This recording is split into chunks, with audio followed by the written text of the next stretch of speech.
And this is how a manager having favourites basically destroys the whole team from the inside out. People always ask me, what is the hardest part about working on a cruise ship? And honestly, a bad manager. Because unlike normal jobs, you don't just work with your manager on a cruise ship, you live with them. Imagine having an argument with your boss at work and then seeing them absolutely paralytic 3 hours later in the crew bar. On land, if your manager annoys you, it's okay, because when you clock off at 5 in the evening, you're going to go home and not see your manager. When you work on a cruise ship and you clock off, you might go to crew bar and your manager might be there.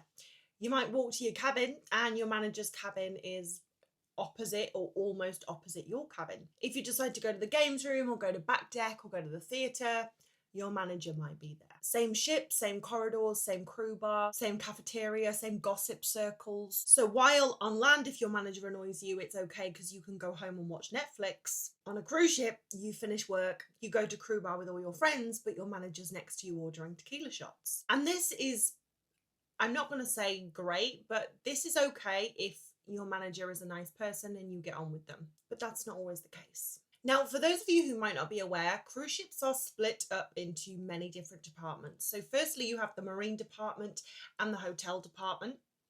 And then within those departments, so marine department, you have engine, medical, deck, and within the hotel department, I mean, God, you've got guest services, food and beverage, art department, dance department, entertainment department, housekeeping, basically everything that makes it a hotel, a floating hotel. Marine department, floating, hotel department, hotel, floating hotel. So on board a cruise ship, you have many managers because there are many different departments, right? And during my time working on cruise ships, I came to realize that there was kind of two types of managers. There was the invisible professional, who was really good at keeping boundaries, nice, but professional. Like, they're not your friend, you know? They're not mean by any chance, but you know you're not friends. They're your manager and nothing else. You only see them at work. They stay away from crew bar, they stay away from the gossip, they stay away from the mess, the messiness of ship life. So therefore, they're easier to respect. And we will get into this a bit more. And then you have the chaotic crew bar manager. So I think it's easier if I just give you an example. On one of my ships, one of my managers was the second type. And the way I would describe it is, although she was happy that she got promoted and she was manager, because who doesn't want a promotion, she also wanted to very much be part of the team still. You know, be everyone's friend. So she would hang around with everyone and get involved in the gossip, which when you have a superior not only getting involved but promoting the spreading of gossip and rumours, that's not good. Secondly, she would always be in crew bar. And if you're, you know, a leader, a manager, and you're going to crew bar and you're having a few drinks, absolutely not a problem. Like, everyone needs to let off steam. But she would let off steam. She would get absolutely paralytic. There were many times where I had to carry her back to her cabin along with, you know, other people I worked with, because she would like fully be a dead weight. Like, she would get that drunk that she like could not walk. And then it's really difficult because the next day when you're at work, you have to take orders from this person who you carried back to their cabin the night before. So it's really strange to have those two versions simultaneously going of one person. You're like, so I'm supposed to respect you and look up to you as my superior, but like, as soon as we get out of work, you're a child, you know? So with that being said, when I was younger and didn't know any better, I always thought, you know, it was best to be friendly with your manager, right?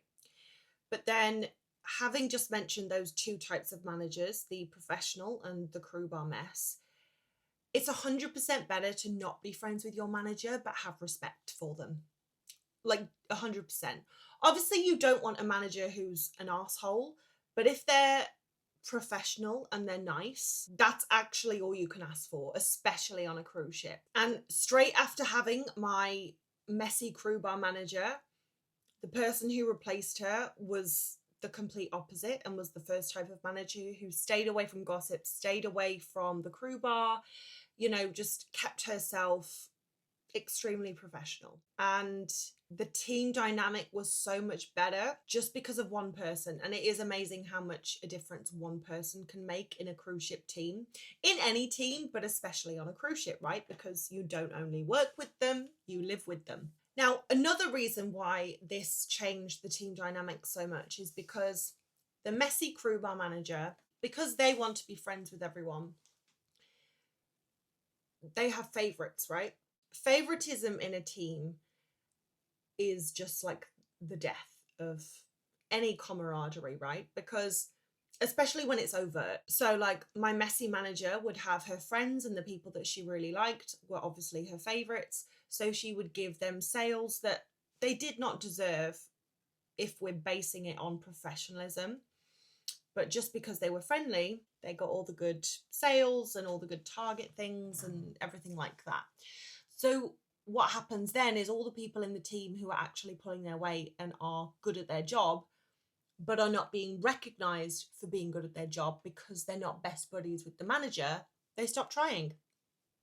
And then the team basically stops making money.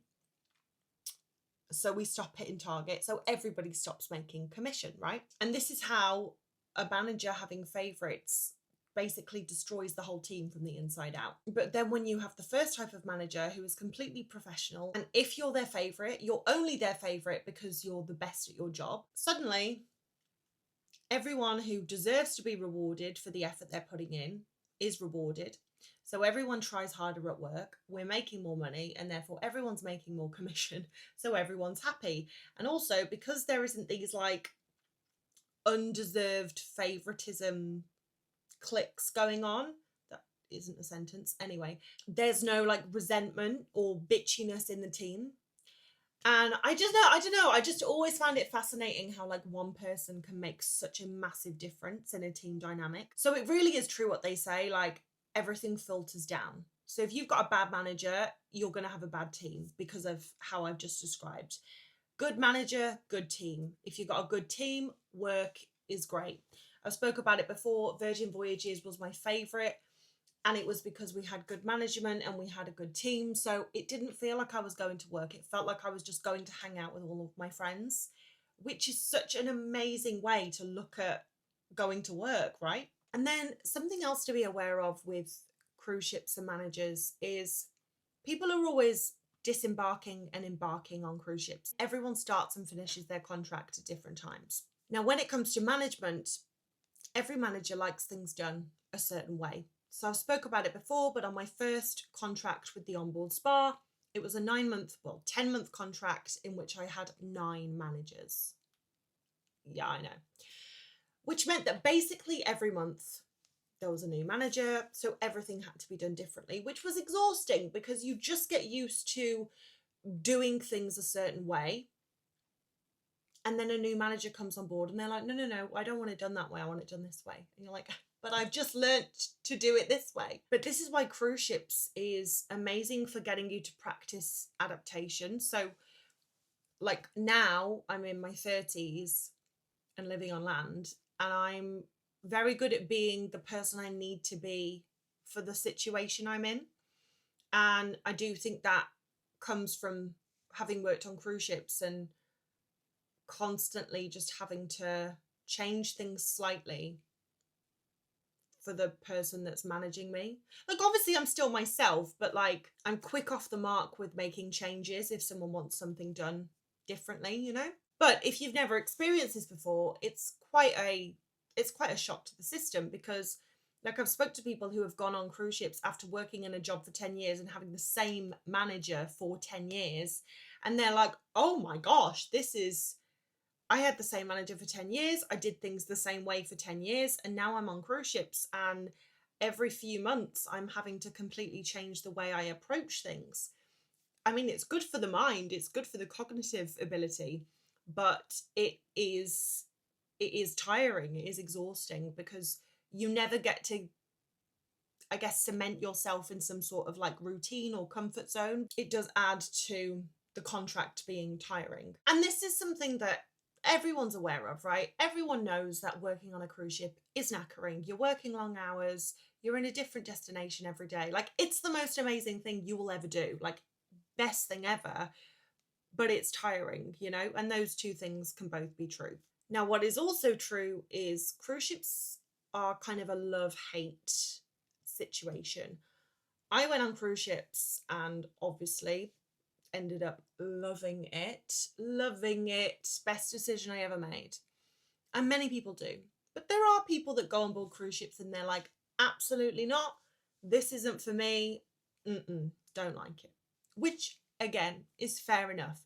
There's a lot of things not to like. There's a lot of things to love. There's a lot of things to hate. But something I do just want to get across is I've had people come to me, you know, they've been on board for like 3 or 4 months and they're like, Lucy, I don't like it. Thought I'd love it. I don't like it. And when I've spoke to them about it, they've started talking to me about their manager. And it's basically become apparent that the reason they don't like it is because of the manager. And going back to the beginning of the video, because you not only work with your manager, you live with them as well. If you don't like your manager, it makes it very hard to separate personal and professional. So people who have come to me saying this, I have advised them to either, you know, just stay on board until they experience a new manager, or maybe transfer ships, or do another contract and experience a different manager. And honestly, 9 times out of 10, when they've had a different manager, it has completely changed their mindset on cruise ships in general. Because as I said, when I was working on Virgin and I had a good manager and I had a good team, it didn't even feel like I was going to work. It just felt like I was going to hang out with my friends. On the other hand, when I had a bad manager, the minutes lasted forever and I was just looking at my watch constantly and I hated every second. No, that's drastic, but it wasn't as enjoyable. So if you are on a ship at the moment and you're finding that you're not enjoying it as much as you thought you would, I urge you to kind of take a look at your manager and just, basically ask yourself, is it them? Like, is it them that's causing me all of this stress and all of this angst? And actually, would this be fine if I enjoyed working for my manager? Maybe not. Maybe you don't like being on a ship. Maybe you don't like being in a new destination every day. Maybe there's a plethora of other reasons you don't like it. But for a lot of people, I've found that actually, if the manager's different, the whole experience is different. So with all that being said, what makes a good cruise ship manager? Because I didn't know this, obviously, when I started working on cruise ships, but after 10 years of being on board, I think I have a pretty good idea of what makes a good manager, right? Not only cruise ship manager, but manager in general. I think the biggest thing is how they view their team. So if I'm a manager, right, and I view my team as, you are below me and you are here to do what I say, I'm a bad manager. You don't need to know anything else about me. I'm a bad manager. However, if I am a manager and I have the mindset of, I am here to support my team. The team are going to do the work, but I am here to make sure that they have everything they need to do a good job. They have a good mindset. I'm a good manager. Again, you don't need to know the ins and outs. It's really that simple. In my opinion, basically, are they a leader or are they a manager? Are they a manager, or are they leading you to success, and making sure that everyone's in a good frame of mind? They're nipping gossip in the bud. They're making sure they cultivate a good crew culture. And honestly, if you're looking for it, you can tell that immediately with a manager, just by looking at how they talk to their staff and how they talk about their staff. Is it with respect? Do they care if their staff are in a good frame of mind? Do they care what the crew culture is? Or are they just obsessed with getting their own needs met? Because unfortunately, a lot of people go into management for the ego stuff. I mean, obviously for the pay rise, but also because they want to be in charge, not realizing that actually when you're a manager, you have the responsibility to lead all of these people to making more money or to hitting targets or whatever, whatever it is. It depends on what department you work in. But anyway, with all that to say, the manager that you end up with on board your cruise ship is going to completely shape your experience on board. A good one can make the cruise ship feel exciting, and a bad one can make the cruise ship feel like hell on earth. So I would love to know in the comments if you have worked on cruise ships, if you have experienced having a bad manager or a good manager, or like what your experience has been with management on board. Are you a manager on board? But anyway, thank you so much for watching. I really appreciate you being here. If you have any video suggestions for me, please let me know in the comments, or you can send me an email at cruisingascrew, or an Instagram, sorry, blanking, or an Instagram message again at cruisingascrew. But as always, guys, I will see you in the next video. I hope you have a wonderful week. Mwah!